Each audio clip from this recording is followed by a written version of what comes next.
I was there for the romantic start to their relationship. Ian got up the courage to text Hannah and invite her to come hang out. It was at the magical moment when she said no that I knew that she was the one for him.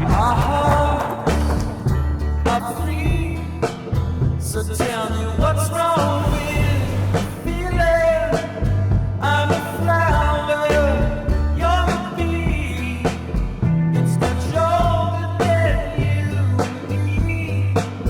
I'm in love. You are my compass. You are my north, the air I breathe, and the reason for it. Your beauty is why my eyes see and the birds sing. Our love is why my heart beats and the sun rises.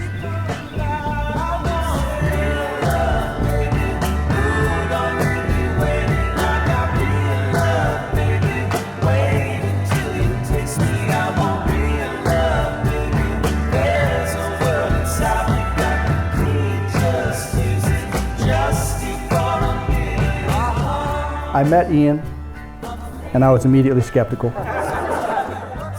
said, "Hello, Mr. Garwood. Very nice to meet you." And he wanted to shake my hand. He did the same to Lisa. "Hello, Mrs. Garwood. I've heard so many good things about you." And on and on. He was so polite, so well-spoken. And all I could think about was advice that my longtime barber gave me many years before. He said, "Tim, take it from someone who's raised 2 daughters. Go to the party, and when you walk in, the first young man that comes up and sticks his hand out and says, 'Hello, Mr. Garwood, it's very nice to meet you,' you punch him right in the mouth."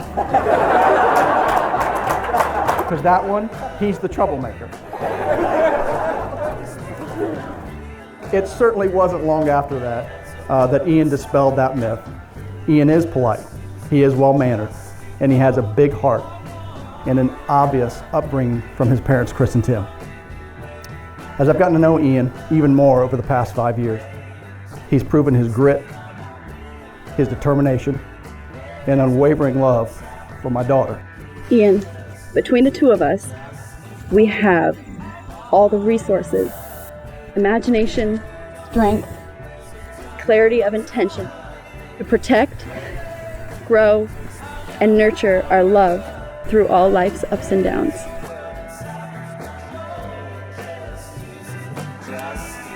And I knew from the very second that I saw you. And you reaffirmed that when you said, "How have you been?" Like we've known each other for years.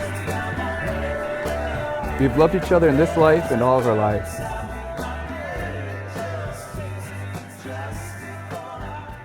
I know it sounds cliche, but for those of you in the room who are fathers and may have done this in the past, this truly feels like letting go of your little girl.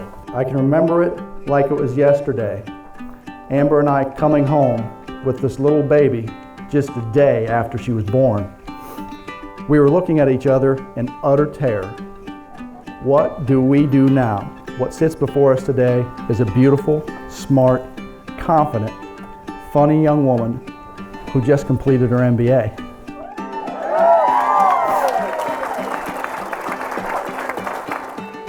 I'd be remiss if I didn't take this time to acknowledge that Amber is here with us today, walking side by side with her little girl, fussing and primping Hannah at every turn, and then whispering in her ear, "I love you to the moon and back." What I wish for my lovely daughter and her handsome groom is a long story of smiles and laughter with no tears and no pain. While everyone in this room understands that's an unreasonable expectation, I have some advice for when those situations do arise. I want you to both remember this day. Remember the feeling, and remember that look in each other's eye that says, no matter what, we will get through this together.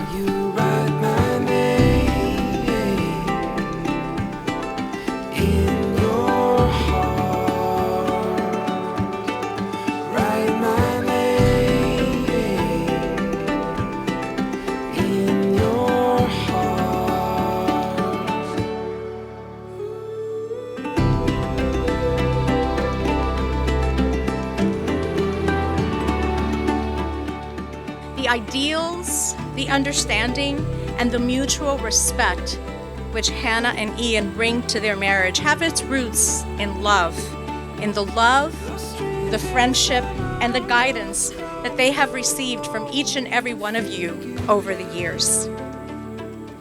So this is much more than a social or a civil occasion.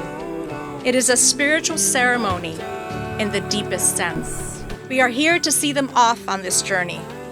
Let us also be there to see them through.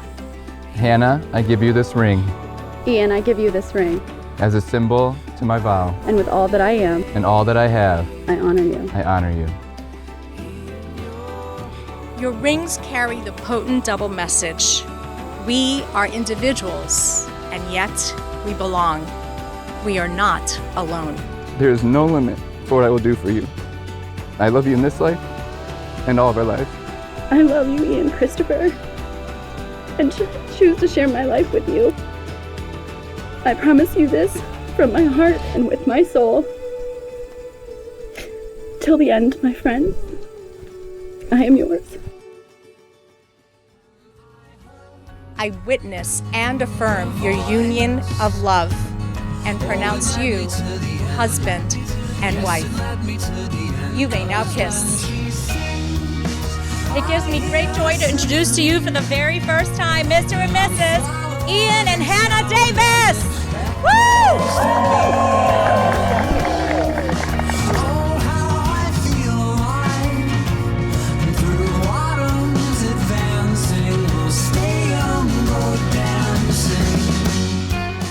Their unique love story unfolds for us in the Manor Library, as I hope you all have seen already.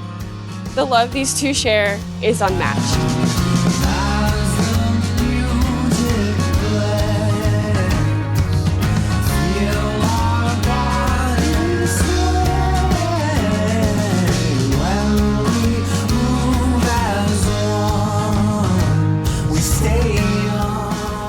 And your very flesh shall be a great poem and have the richest fluency, not only in its words, in every motion and joint of your body. And wherever we go, for now and forever, we will bring this happy with us. For home lives inside us now, wherever together we go. Love only endures when it moves like waves, receding and returning gently or passionately, or moving lovingly like the tide in the moon's own predictable harmony. Because finally, despite a child's scars or an adult's deepest wounds, they are openly free to be who they really are and always secretly were in the very core of their being, where true and lasting love can alone abide.